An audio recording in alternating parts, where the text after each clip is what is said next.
The $400 million was definitely a ransom. Hillary Clinton's testimony on her private email server is being put to the test. And North Korea is once again threatening the United States and its allies. Hello, everyone. This is the Wise Conservative Show.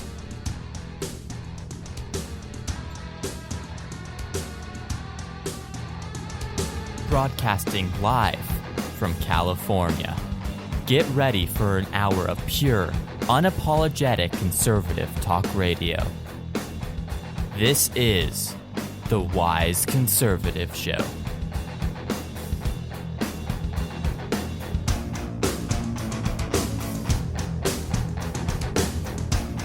Hello, folks, and welcome to another week of the Wise Conservative Show. You're here with Dakota and Connor Wise.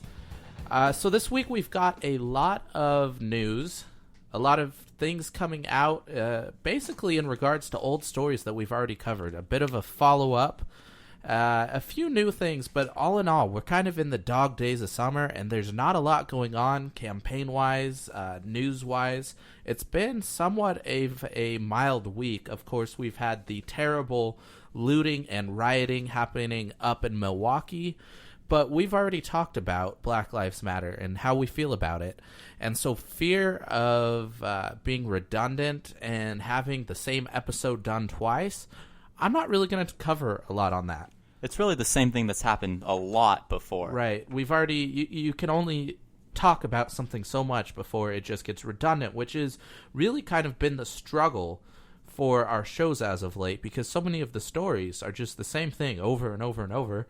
You can only talk about how much Hillary Clinton is lying, how terrible Barack Obama is at his job, without starting to get a little bit repetitive. But starting off the top of the show, we want to talk about the follow-up to the $400 million that were delivered to Iran the very same day.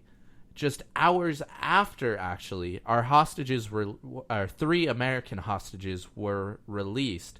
Now, of course, Barack Obama has claimed that this was not a ransom, but congressional Republicans have already characterized the money as ransom.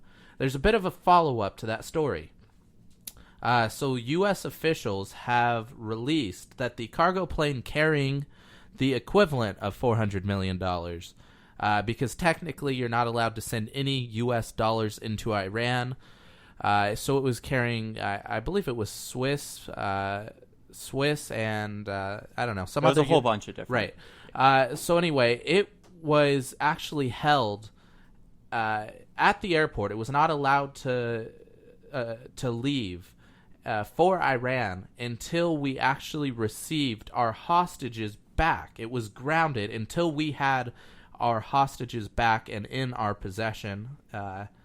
Obviously, that is pretty damning when Barack Obama went out on stage and claimed it was not ransom money. What was that, 2 weeks ago when the story broke out the first time? Yeah. So it's been 2 weeks since we've actually even talked about this. And within those 2 weeks, obviously, this is breaking news that has come out. It's kind of proven what all of us were saying before, that this was, in fact, a ransom, that the U.S. did, in fact, make a deal with Iran for those hostages, setting that horrible precedent that we talked about a couple weeks ago on our show. What might be even more damning than the fact that the money was held until we received our hostages is the statements that one of the hostages is making. Now, this man under the name of Abedini has claimed that he and other hostages were kept waiting at an Iranian airport for more than 20 hours before they were finally allowed to leave. Now, he claims that a senior Iranian intelligence official said that their departure was contingent on the movement of a second aircraft. Now, of course, the speculation is that second aircraft very well could have been the one carrying the $400 million. So we see all this, and honestly, I'm going to go on a little bit of rant here about the precedent that this has set. I mean, this is proof that this was a ransom. But the precedent that Obama and his administration has set with this ransom, it's horrible. The U.S. used to lead the world. The U.S. used to be the ones that when President Reagan was inaugurated, well, Iran actually freed hostages because they were afraid. of Reagan. But now, instead, we're giving them $400 million in cash so that they can give us our 4 hostages back. It sets a dangerous precedent. Exactly. Because we're not the leaders anymore. And Iran is making power moves in the Middle East. They are looking to pick up where ISIS has let off. And they're already taking a lot of territory that will actually end up hurting places like Iraq. Iran is very much capitalizing on the destabilized Middle East, and they're trying to make themselves look like the big bad guys that stood up to the U.S. And with Obama in office, it's definitely looking like they are the strongest country in the Middle East right now, because they're standing up to America. They took our sailors hostage. They built a statue commemorating that event, and then they made us create this entire. It wasn't just us. It was the UN, the Iran nuclear deal. All of it giving them billions upon billions of dollars, freeing that money up so that they can fund a nuclear program. They definitely are right now. It looks like they are the strongest country within the Middle East because of this destabilization, this horrible negotiation, and all of, quite honestly, no foreign policy that President Obama has had throughout his entire presidency. It's really getting to the point where our influence and our power in the Middle East has gotten to an all-time low. And unlike some people's beliefs, the United States appearing weak in the Middle East is not a sign of peace. These are nations, these are cultures and religions that respond to power, not to the weakness that we've shown over the last 8 years. So it's something that is very troubling because Iran, North Korea, Russia, all these somewhat of rogue actors on the global stage are taking advantage of a weakened United States, and they are all making their own moves to secure their power well into the next century. Definitely. They've capitalized, honestly, they have capitalized more than any other country in the world on these past 8 years. So if Hillary Clinton is elected, they're definitely going to capitalize much more, and it's going to lead to a much less safe world, already less safe than it has been throughout these past 8 years. I agree. And here at home, we're not doing a lot to actually help keep that from happening. Of course, we are ourselves being targeted in the United States, mostly in a in the technological space. And this week has heightened the sense that the United States is really starting to fall behind on cybersecurity. The NSA itself was hacked. Some very frightening tools were released into the wild. And the NSA website was down. Speculation is that the website was taken down by hackers. I was checking out the NSA's Twitter. Yeah, they have a Twitter. And it was claiming that it was due to weather. Whether or not that's true, I'm not really sure. But I want to talk about the tools that were released onto the internet. Some of these tools coming from the NSA that the NSA has been trying to use to prevent things like terrorism and whatever else they try to stop here in the United States. So the NSA website obviously went down late Monday, as reported by Politico, and it was restored late Tuesday. However, this came on the heels of a cache of hacking tools that were released by a group known as, and I quote, the Shadow Brokers, released to their Tumblr account, of all places. The files contained a series of tools for penetrating network gear, such as routers and firewalls, and this has become one of the most well-known tactics of Western intelligence agencies. And for those of you thinking, well, there's no way they hacked the NSA, experts are confident that the code produced by the Shadow Brokers is genuine and consistent of NSA material. It seems our own government dedicated to cybersecurity is not safe from the hackers. Of course, there's no real evidence of who was behind the hacks. Some are saying it was likely Russia or some other foreign agency. Others are saying it might have just been a group of people who weren't real happy with the NSA. No matter your stance on the NSA, because I mean, there's obviously a lot of people who are against the NSA. We've been very critical of the NSA exactly. in the past. But no matter your stance on the NSA, this has got to be worrying. I mean, a top government agency, one that has been so top secret that the only time that their budget was even known to the public was when Snowden leaked that. Right. That was the one time it was known. It's that secret. And actually, NSA whistleblower Edward Snowden said Tuesday via Twitter, I like this world we live in. People are releasing malware via Tumblr and responding on Twitter. The details surrounding the attacks, he claims, likely pointed to Russian involvement, and it could be taken as a warning that someone can prove U.S. responsibility for attacks that originated from this malware. So Snowden went on to say that if hackers are able to connect the U.S. to these attacks, especially attacks involving the U.S.'s allies and elections abroad, that it could have very severe diplomatic consequences. He concluded that it could be a warning to the U.S. to not respond too sharply against Russia's attack on the DNC. Wow.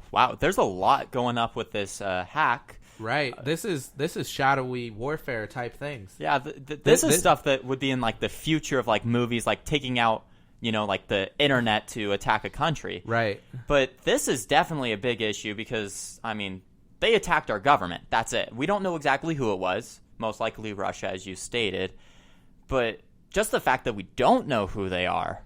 I mean, these people, they're unknown, and they're able to get into one of the most top secret agencies, besides maybe the CIA, in our entire government. And release some very dangerous tools. Yes. Experts are warning that these tools could have very broad consequences. Organized cybercrime, quote-unquote hacktivists, and other state-sponsored groups will likely try to take advantage of this of these sophisticated tools and use them unscrupulously. Yeah, there you go.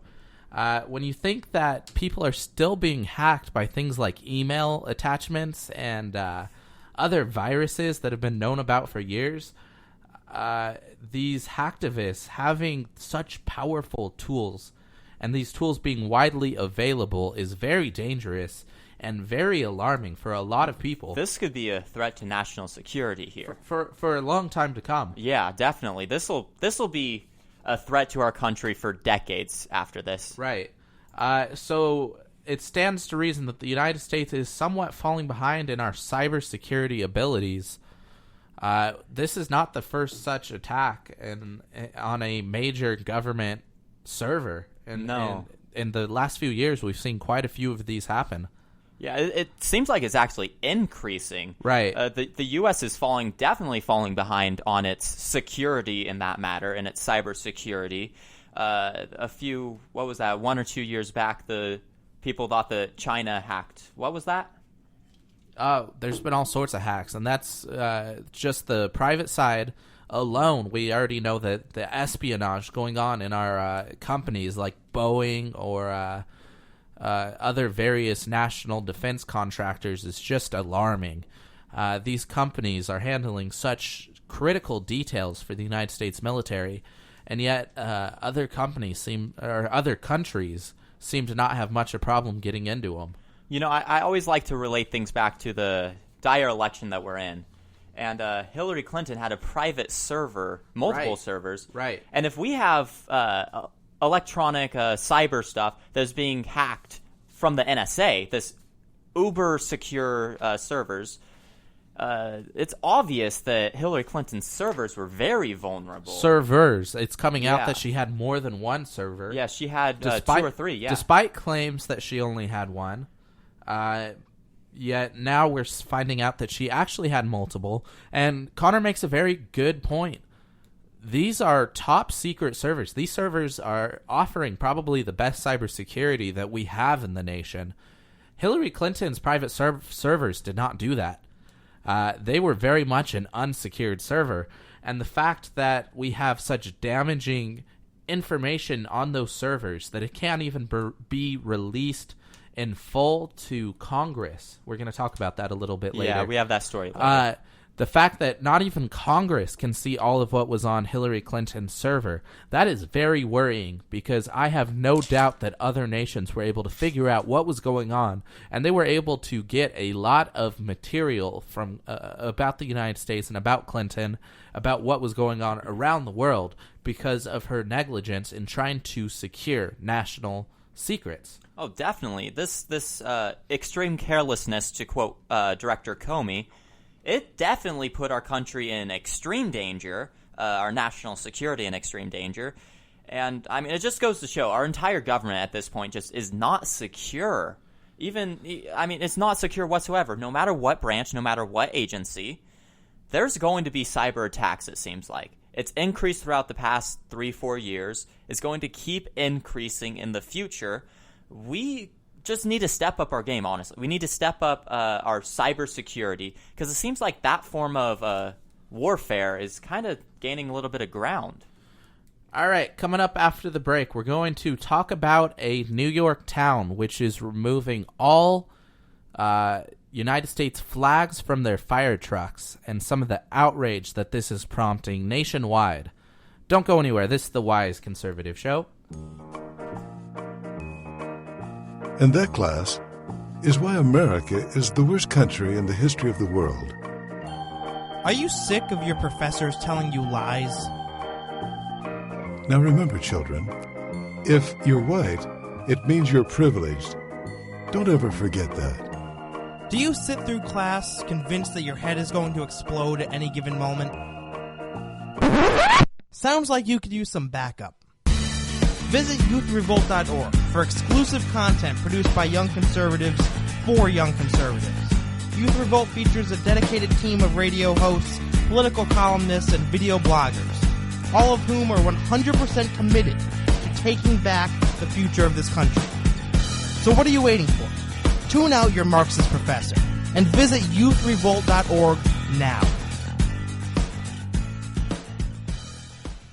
8 years with Obama, and now no one knows what bathroom to use. The Wise Conservative Show, Wednesdays at 6 p.m. Pacific Standard Time. Only on Youth Revolt. Tune in to Millennials Rising, 7 o'clock p.m. Eastern Time on Sunday nights, for a conservative outlook on pop culture and American politics. Together we can reinstitute values back into our nation's young people and help create an alternative path away from the mainstream liberal agenda. Tune in to Millennials Rising, 7 o'clock p.m. Eastern Time, Sunday nights, only on Youth Revolt.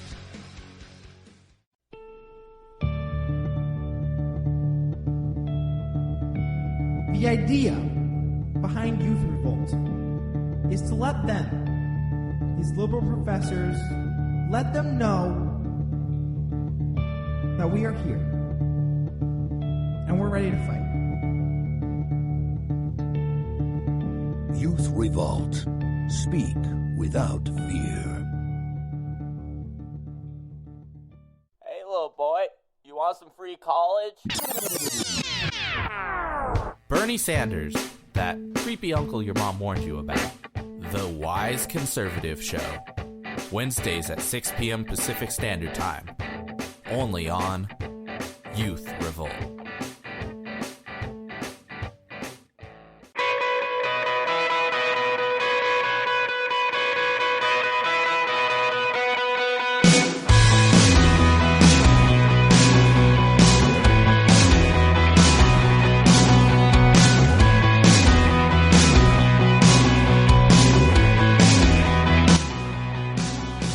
All right, this is the Wise Conservative Show. You're here with Dakota and Connor Wise. So I took a chance over the break to look at the United States medal count in the Rio Olympics, and we are killing it. Oh, definitely. We're up to like above 80 medals. We're leading it in gold medals. I think we're leading it in silver and bronze medals. We are absolutely crushing it, and we are representing. Well, overseas. We've broken multiple world records in this Olympics. This has been an outstanding Olympics for the United States, and we have been repping it in Rio.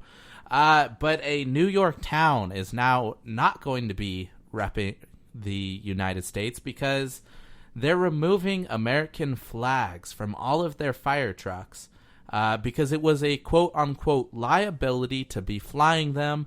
And then they went on to give some lame excuse about motorists being distracted about the flags. Now, let me make myself clear. The liability has nothing to do with motorists being distracted from flags. The liability is that someone might be upset with the American flags.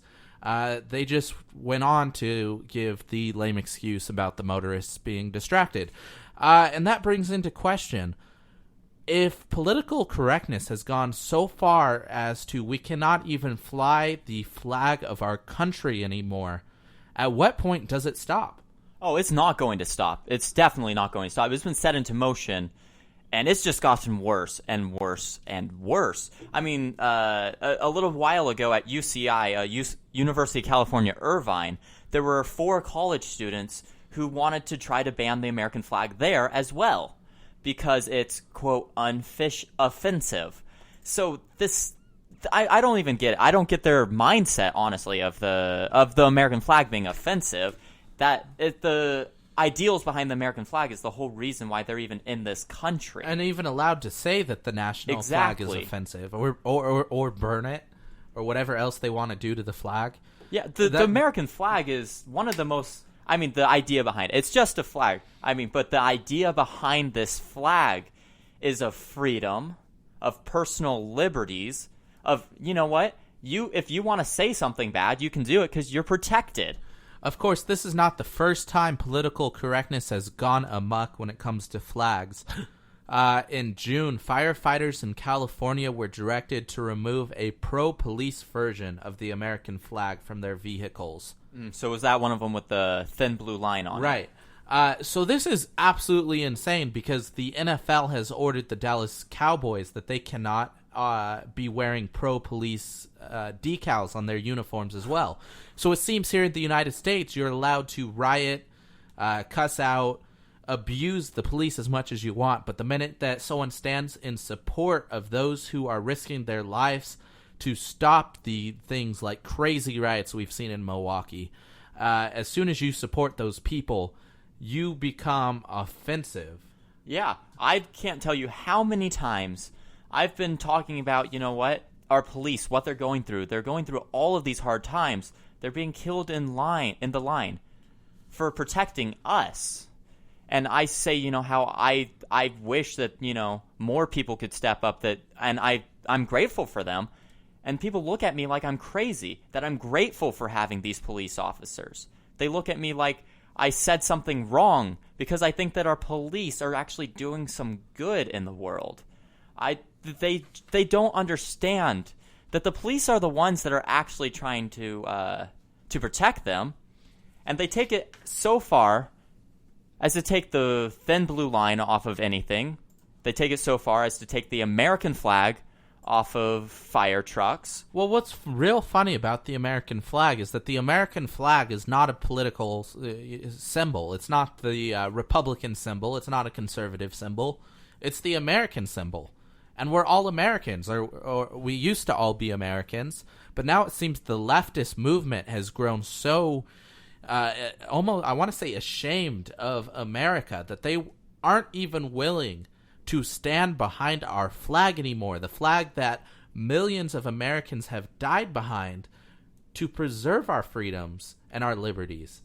And it's shameful. It is downright shameful of the leftist movement that they have such animosity against people who are willing to support our flag and our nation and those who serve to protect us from the violence all around the world. Definitely. The left has become hostile. They've become hostile if they don't agree with anything, whether it be about the American flag, whether it be about, you know, just flying any flag you want, using your First Amendment right. They have become downright hostile if they disagree with it at all, and they want everyone to change to be just like them. Continuing on in the topic of political correctness gone too far, our next story involves Seattle offering classes on white fragility and is hoping to explain the root of why white people just can't handle racial tensions. Now, this is just another example of how liberal our college campuses across the country are. This actually isn't on a college Really? campus. This Really? is just the city offering it. The entire city is offering a class on this. Well, it's a taxpayer-funded class that Of the course. City Office of Arts and Culture is offering in Seattle. How would you like to have your tax dollars going to that? Well, they are. And so the city-run cultural program in Seattle is offering residents classes on white fragility, offering them to white folks so that they can understand why they can't seem to handle matters involving race. And here's the real kicker. The classes have sold out. So the lecture is being given by Robin DiAngelo, who, by the way, is a white lady. She coined the term white fragility during her time as a professor. She served all over in several different campuses, trying to teach classes on whiteness and how evil the white man is. So the classes are hoping to teach white people why their whiteness is so difficult for them to overcome and how it is negatively impacting not just themselves, but those around them and the nation. Wow. Do you think they realize how racist they're being? No. She goes on to define white fragility as a state in which even a minimum amount of racial stress becomes intolerable, triggering a range of defensive moves. So she'd say that our white fragility is showing right now. Wow. Your white fragility is showing, Connor. These liberals, she was a professor, so she was throughout the entire country professing all of these lies. But they don't realize that racism does go both ways. And to, even make it worse, the lady is white herself. Well, no. She's overcome her white privilege and her white fragility. Is she like Elizabeth Warren and thinks she's an Indian or something? Yep. But they don't realize that, you know what? By definition, this is racism. They've just completely forgotten that fact. By definition, if you're discriminating against any race for just the reason that they're that race, it's racism. This isn't the first time Oregon has gone crazy on trying to take down white privilege and apparently now white fragility. Portland Community College held a series of lectures in April under the headline Whiteness History Month Project, which basically taught about the evils of the white man. Oh, we should pay reparations. I'm sure they were professing that there. Yeah.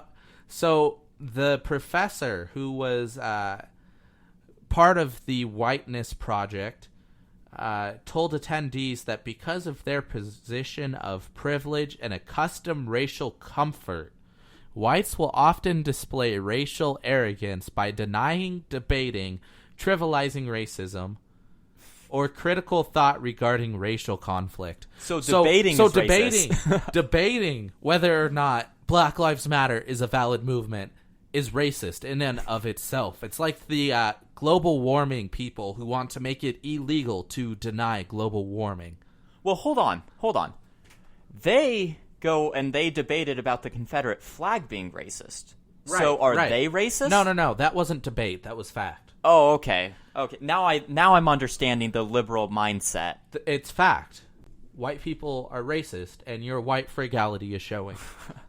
I need to check my privilege. She finished her comments by saying, white people need to be much harder on themselves. Seeing yourself as well-meaning, she said, removes responsibility from your actions.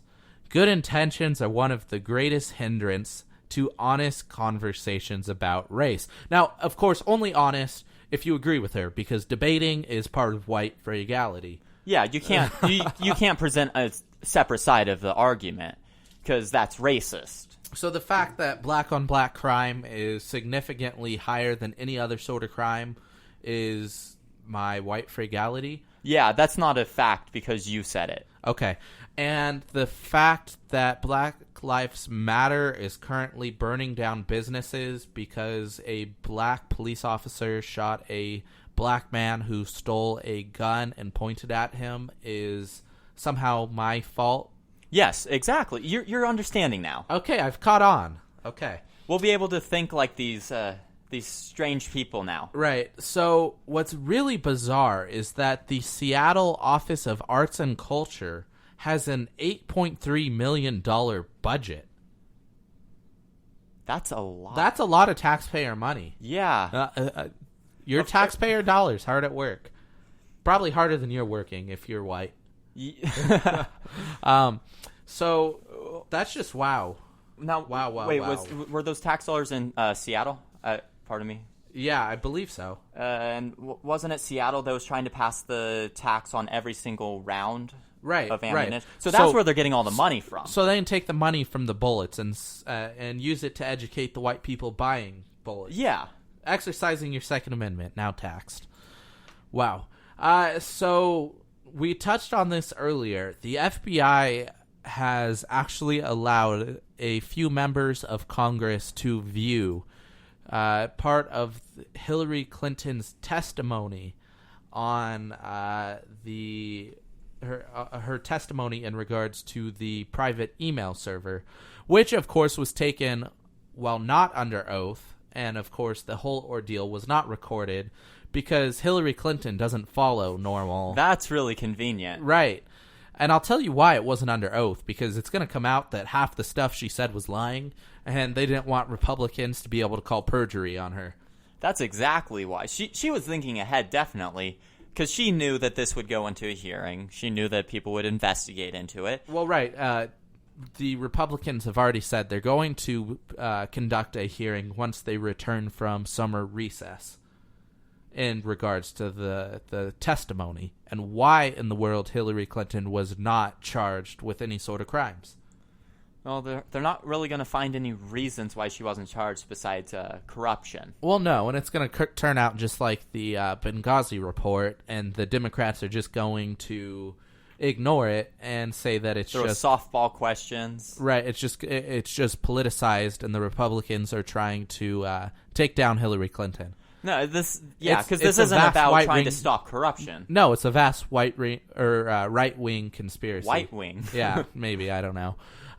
So the fact is that a lot of members of Congress are not even able to review the entire testimony that Clinton gave because some of it was just too top secret, and they might not have security clearance. Now, of course, this brings up a lot of questions, like the fact that Hillary Clinton's lawyers, who did not have any sort of security clearance, got to see all of her emails without any sort of security clearance. So they saw top secret information, and they didn't have clearance. But that doesn't matter. She didn't mean harm by doing that. She had no intent to do it. Right.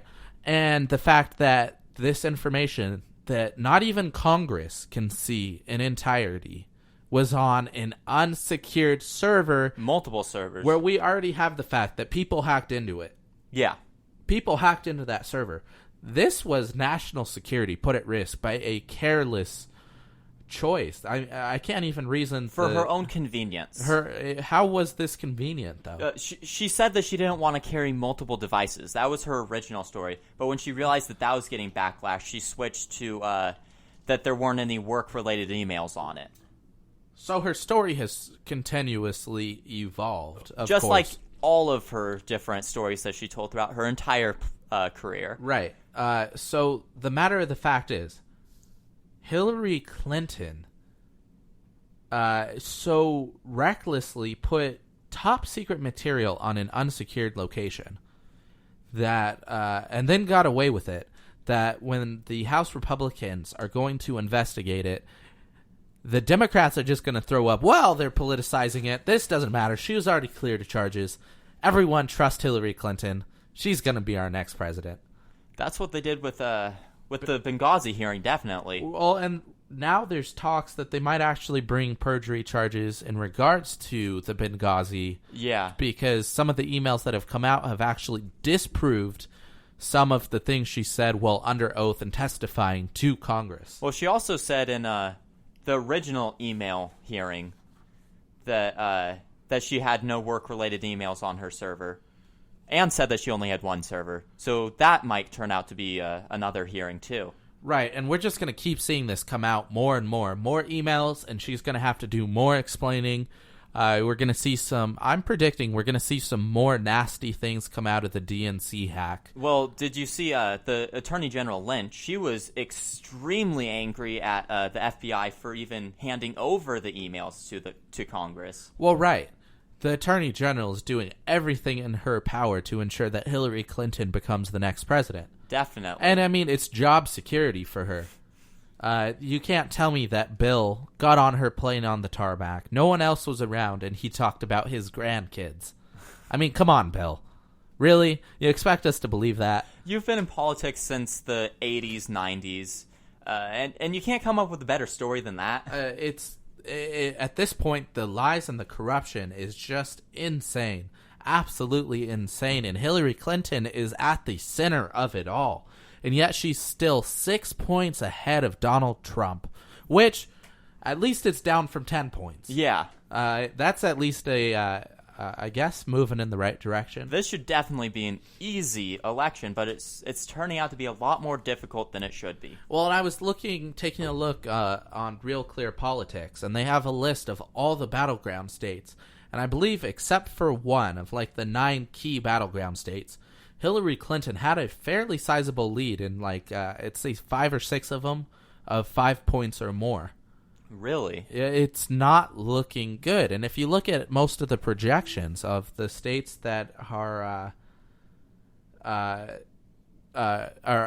projected to go Democratic, she keeps getting more and more. Hillary Clinton is slowly edging her way to 270 before even the election has begun. If Donald Trump even has a chance, which is like 20% now, if he does make a comeback, it's still going to be a tight race because his comeback will basically be tying Hillary Clinton in the polls. Right. So we'll have to see how it plays out. There's 84 days until the election. Plenty of time. Not a lot of time, but there's some time. We'll see how this plays out. So before we go to commercial break, talking about the Olympics a little bit earlier, I just find this next story a little bit fascinating. So you had Olympic swimmers that were held at gunpoint by people who appeared to be Brazil cops, and they were robbed, stole all their money and anything else they had on them. And when the United States swimmers went to the authorities, they've pretty much been laughed at and said that they were lying. Yeah. So now it's just breaking that 2 United States swimmers were pulled off of a flight to the United States. These swimmers were Jack Conger and Gunnar Bentz. And they're being held in Brazil because now the Brazilian police are saying that they are lying about being robbed. They wanted to hold Lochte as well. He's except already he in had the United already States. Flown out back to the United States. What a smart guy. Yeah. This is a little bit outrageous, though, because I have no doubt that they were actually robbed in Brazil. Oh, I guarantee they were robbed by the actual Brazilian police. I was going to say, everyone's been reporting that it was people wearing police costumes. I have no doubt that it was most likely Brazilian police, and now the Brazilian police are a little bit pissed off that the Americans had the audacity to call the bluff, I guess. It's the corruption that's down there. It's rampant throughout the entire government, all the way down to their police. I mean, is it President Rousseff? Mm-hmm. She was under impeachment votes. Right. So the corruption in that government is just rampant. Of course, it's going to go down to their police officers as well. So if I was one of those swimmers, I'd be making my way as fast as I could to an American embassy. Definitely. I would be not sticking around. Of course, who knows? If these swimmers get thrown into Brazilian prison, that's probably not a place you want to be, especially as an American. Definitely as an American. They hate us down there. So keep these people in your thoughts and prayers because, man, that is rough. You go to the police because you're robbed, and then the police end up charging you with lying. That's a little bit outrageous, but we'll have to see how this develops. So after the break, we're going to talk about North Korea. Apparently, they're getting better at launching rockets. I guess it's about time. They've only been trying the last 2 decades. Don't go anywhere. This is the Wise Conservative Show. Hi, everybody. This week, I want to make sure that you're aware of a group of young people that are out to reverse my fundamental transformation of America. This organization is called Youth Revolt. And before I go any further, I must urge folks not to visit youthrevolt.org. Now, Michelle and I, we're both gravely concerned that if this group succeeds, our children may not grow up to see the Marxist country that we will hopefully one day become. So I repeat, do not visit youthrevolt.org. And remember, I've got a pen and I've got a phone, and I will use them if I have to. Thank you, and have a great rest of your day. I don't feel no ways tired. You know? Don't let anybody tell you that,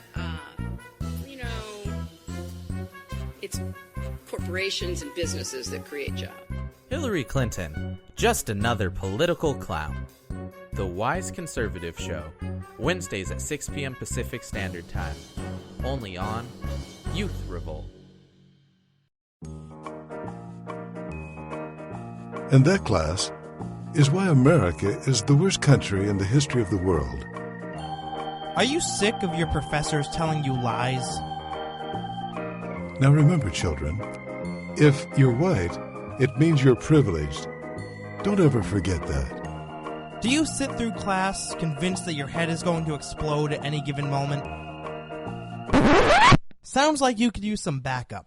Visit youthrevolt.org for exclusive content produced by young conservatives for young conservatives.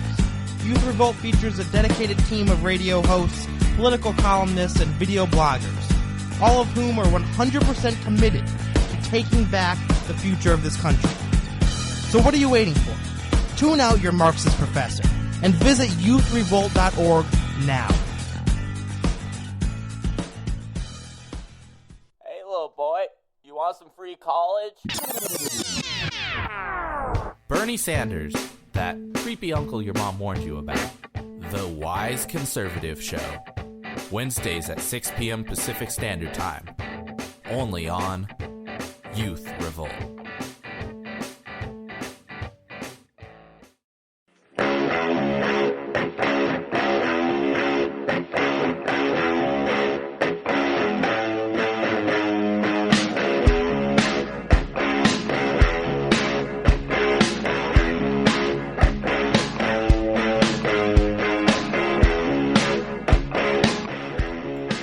All right, welcome back to the Wise Conservative Show. You're here with Dakota and Connor Wise.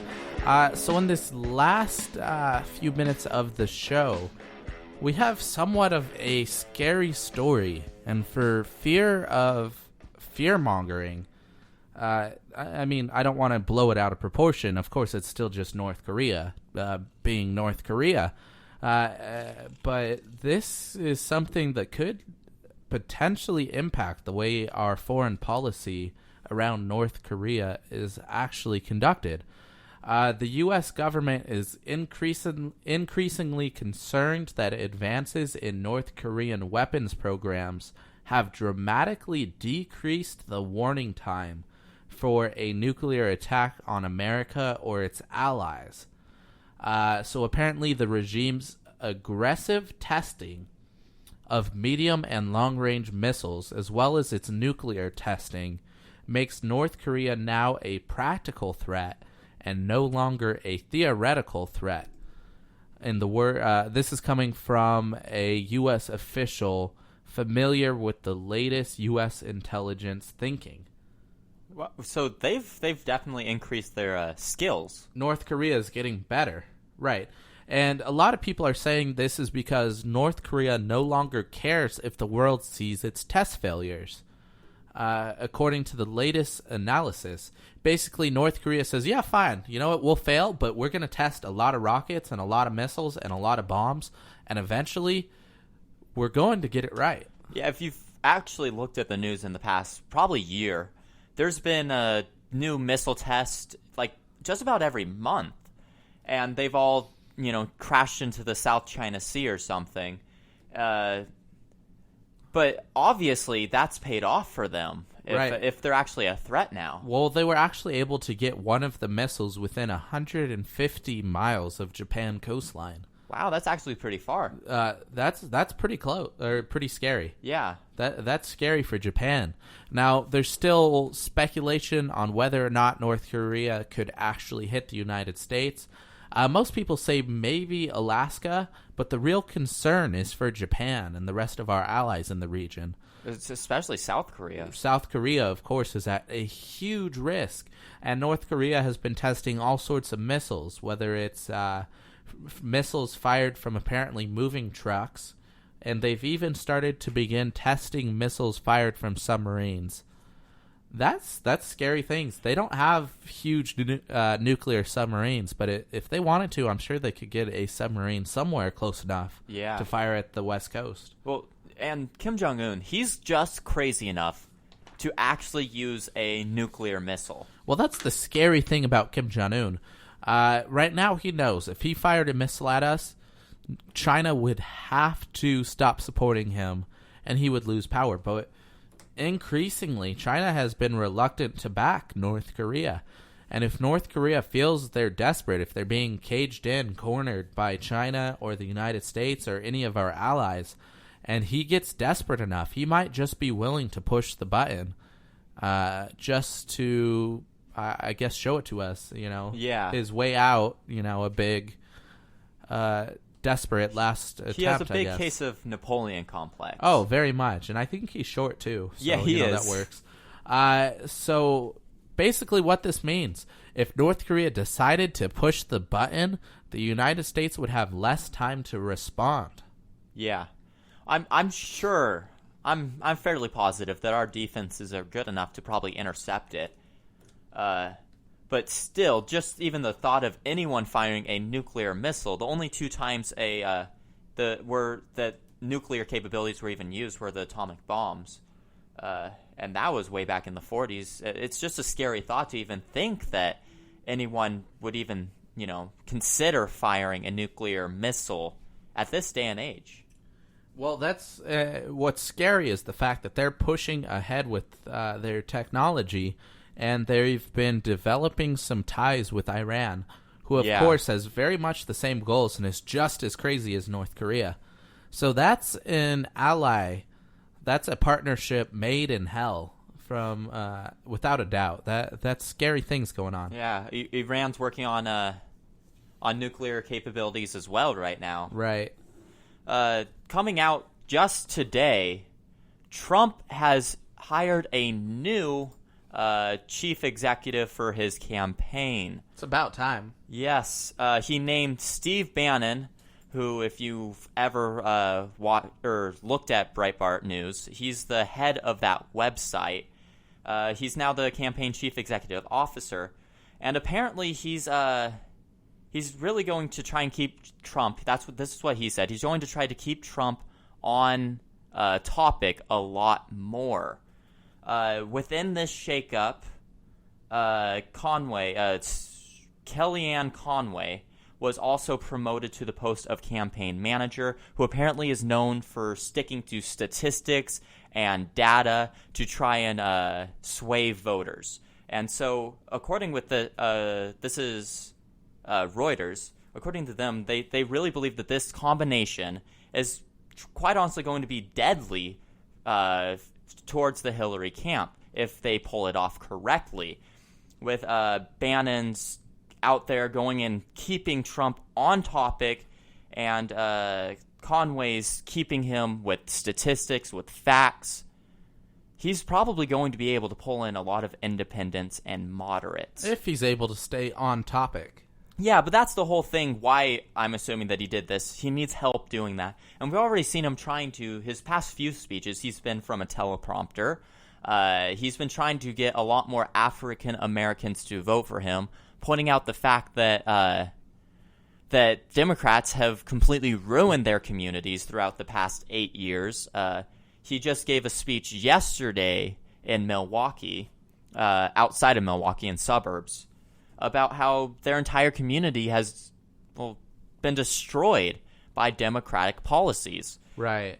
And so he's really going after the independent vote right now, I think. Yeah, I think so. And he's trying to get what he can of the black vote. We'll see if it works. Right now, it's hard to say because Donald Trump has said some crazy things. And we've said in the past, he's definitely going to be on topic. And then he goes and says something else crazy. Well, this is his third chief executive for his campaign. Reshuffle will only do so much if he's not willing to stay on topic. He hates to read from a teleprompter, but at this point he needs to because he is hurting himself. He is the reason he is trailing to Clinton. Exactly. He always ends up going off script. And I know we've said it before multiple times, but he has to stay on script. He has to stick to the teleprompter because when he has the speeches that are just teleprompter, he actually does really well. Right. So to wrap up the show, I want to cover a news story that we've covered in the past. But this time, the Barack Obama administration has announced the largest Gitmo release ever. So yesterday, the administration announced the release of 12 Yemeni nationals and 3 Afghans who have been sent to the United Arab Emirates where they will be, quote-unquote, resettled. Wow, so that's a lot of people. 15 people right there? Right, so you figure a third of them will return to the battlefield. That's 5 high-ranking terrorist officials who are now going to take up arms. Yeah, because these people weren't just any ordinary terrorist soldier, ISIS soldier, Al-Qaeda. They were higher-ups if they were in Gitmo. Right, and statistically, a third of them returned to the fight against the United States. Yeah, and even if for some reason a third of them don't, for some reason it's lower than that, which it